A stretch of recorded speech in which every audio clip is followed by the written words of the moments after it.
ನಿಮ್ಮ ಬೈಕ್ ಅಥವಾ car EMI complete details ಅನ್ನ ಹೇಗೆ ತಿಳ್ಕೊಳ್ಳೋದಂತ ಈ ವಿಡಿಯೋದಲ್ಲಿ ತಿಳಿಸ್ಕೊಡ್ತೀನಿ. ಸೊ ಅದಕ್ಕಿಂತ ಮುಂಚೆ ಈ ವಿಡಿಯೋಗೆ ಒಂದು ಲೈಕ್ ಮಾಡಿ, ಯಾರಾದರೂ ಹೊಸ ನೋಡ್ತಾ ಇದ್ರೆ ಸಬ್ಸ್ಕ್ರೈಬ್ ಮಾಡೋದನ್ನ ಮರಿಬೇಡಿ.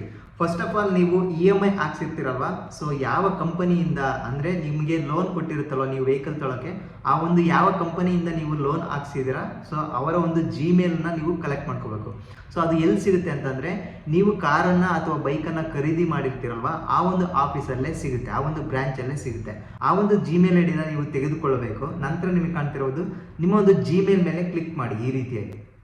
ಸೊ ಈ ರೀತಿಯಾಗಿ ಜಿಮೇಲ್ ಮೇಲೆ ಕ್ಲಿಕ್ ಮಾಡಿಬಿಟ್ಟು ನೀವು ಕಲೆಕ್ಟ್ ಮಾಡಿರುವಂಥ ಜಿಮೇಲ್ಗೆ ಕಂಪೋಸ್ ಮಾಡ್ಬೇಕಂದ್ರೆ ಮೇಲ್ ಮಾಡಬೇಕು. ಯಾವ ರೀತಿಯಾಗಿ ಮೇಲ್ ಮಾಡೋದಂತ ಈ ವಿಡಿಯೋದಲ್ಲಿ ಕಂಪ್ಲೀಟಾಗಿ ತಿಳಿಸ್ಕೊಡ್ತೀನಿ. ಸೊ ನಿಮಗೆ ಕಾಣ್ತಾ ಇರ್ಬೋದು, ನಿಮ್ಮ ಒಂದು ರಿಜಿಸ್ಟರ್ ಇಮೇಲ್ ಇರುತ್ತಲ್ಲ, ಆ ಒಂದು ಇಮೇಲಿಂದ ಸೊ ಆ ಒಂದು ಇಮೇಲ್ ಅಂದರೆ ಸೊ ನಿಮ್ಮ ಕಾರ್ ಅಥವಾ ಬೈಕಿಗೆ ಲೋನ್ ತಗೊಂಡಿದ್ದೀರಲ್ವ, ಆ ಒಂದು ಕಸ್ಟಮರ್ ಜಿಮೇಲ್ ಐಡಿ ಇಲ್ಲಿ ಟೈಪ್ ಮಾಡಿ ಟು ಅಡ್ರೆಸ್ಸಲ್ಲಿ ಸಬ್ಜೆಕ್ಟಲ್ಲಿ ನೀವೇನು ಹಾಕ್ಬೇಕಂತಂದರೆ ಈ ರೀತಿಯಾಗಿ ನೀಡ್ ಪೇಮೆಂಟ್ ಶೆಡ್ಯೂಲ್. ಓಕೆ, ಈ ರೀತಿಯಾಗಿ ಟೈಪ್ ಮಾಡಿಬಿಟ್ಟು ಕೆಳಗಡೆ ಕಂಪೋಸ್ ಇಮೇಲ್ ಇದೆಯಲ್ಲ, ಅಲ್ಲಿ ನೀವು ರಿಜಿಸ್ಟರ್ ಮಾಡಿರುವಂತಹ ಫೋನ್ ನಂಬರ್ ಅಂದರೆ ನೀವು ಖರೀದಿ ಮಾಡ್ಬೇಕಾದ್ರೆ ಬೈಕ್ ಅಥವಾ ಕಾರನ್ನು ಖರೀದಿ ಮಾಡ್ಬೇಕಾದ್ರೆ ನಿಮ್ಮ ಒಂದು ಕಾಂಟ್ಯಾಕ್ಟ್ ನಂಬರ್ನ ಕೊಟ್ಟಿರ್ತೀರಲ್ವ, ಆ ಒಂದು ಕಾಂಟ್ಯಾಕ್ಟ್ ನಂಬರನ್ನು ಇಲ್ಲಿ ಟೈಪ್ ಮಾಡಿ. ಜಸ್ಟ್ ಫೋನ್ ನಂಬರ್ ಅಂತ ಟೈಪ್ ಮಾಡಿ, ಜಸ್ಟ್ ಆ ಒಂದು ನಂಬರನ್ನು ಇಲ್ಲಿ ಟೈಪ್ ಮಾಡಿ. ಇರೋದು ಜಸ್ಟ್ ಸೆಂಡ್ ಮಾಡಿ, ಫಾರ್ವರ್ಡ್ ಮೇಲೆ ಕ್ಲಿಕ್ ಮಾಡಿ, ಕಂಪ್ಲೀಟಾಗಿ ಸೆಂಡ್ ಆಗುತ್ತೆ. ಕಂಪ್ಲೀಟ್ ಸೆಂಡ್ ಮಾಡಿದ ತಕ್ಷಣ ಸೊ ಆ ಒಂದು ಜಿಮೇಲಿಂದ ನಿಮಗೆ ರಿಪ್ಲೈ ಬರುತ್ತೆ. ಜಸ್ಟ್ ಜಿಮೇಲ್ ಮೇಲೆ ಕ್ಲಿಕ್ ಮಾಡಿ, ಸೊ ನಿಮಗೆ ಕಾಣ್ತಾ ಇರ್ಬೋದು ಈ ರೀತಿಯಾಗಿ ರಿಪ್ಲೈ ಬರುತ್ತೆ. ಇಲ್ಲಿ ಕಾಣ್ತಾ ಇದೆಯಾ ನಿಮಗೆ, thank you for your reaching out EV Fin. ಅಂದರೆ ನಾನು ಒಂದು ಬೈಕನ್ನು ಖರೀದಿ ಮಾಡಿದ್ದೀನಿ, ಆ ಒಂದು ಫೈನಾನ್ಷಿಯಲ್ ಕಂಪನಿ ಬಂದುಬಿಟ್ಟು EV ಫಿನ್ ಅಂತ. ಸೊ ಅದರಿಂದ ಆ ಒಂದು ಜಿಮೇಲ್ಗೆ ನಾನು ಮೇಲ್ ಮಾಡಿದ್ದೀನಿ. ಇಲ್ಲಿ ಕಾಣ್ತಾ ಇರೋದು, we have received your email and our team is correctly review your request.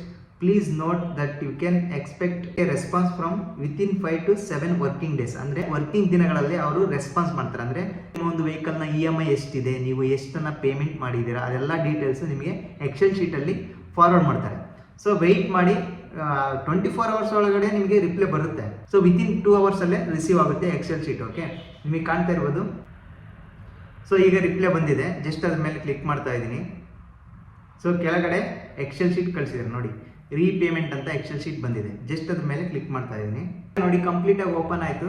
ಎಷ್ಟು EMI ಕಟ್ಟಿದ್ದೀರಾ, ಹಾಗೆ ಎಷ್ಟು EMI ಪೆಂಡಿಂಗ್ ಇದೆ, ಸೊ ಎಷ್ಟು ಅಮೌಂಟ್ ಡಿಟೆಕ್ಟ್ ಆಗಿದೆ EMI ಇಂದ, ಹಾಗೆ ಇಂಟ್ರೆಸ್ಟ್ ರೇಟ್ ಕೂಡ ಅಂದರೆ ಎಷ್ಟು ಇಂಟ್ರೆಸ್ಟ್ ಕಟ್ಟಾಗಿದೆ ಮಂತ್ಲಿ ಕೂಡ ಇಲ್ಲಿ ಮೆನ್ಷನ್ ಆಗಿದೆ.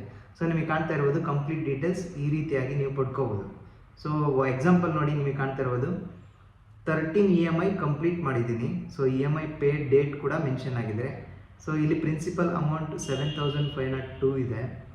ಸೊ ಟೋಟಲ್ ನಾವು ಅಮೌಂಟ್ ಲೋನನ್ನು ಎಷ್ಟು ಹಾಕ್ಸಿದ್ವಿ ಅಂತ ಕೂಡ ಇಲ್ಲಿ ಮೆನ್ಷನ್ ಮಾಡಿದ್ದಾರೆ.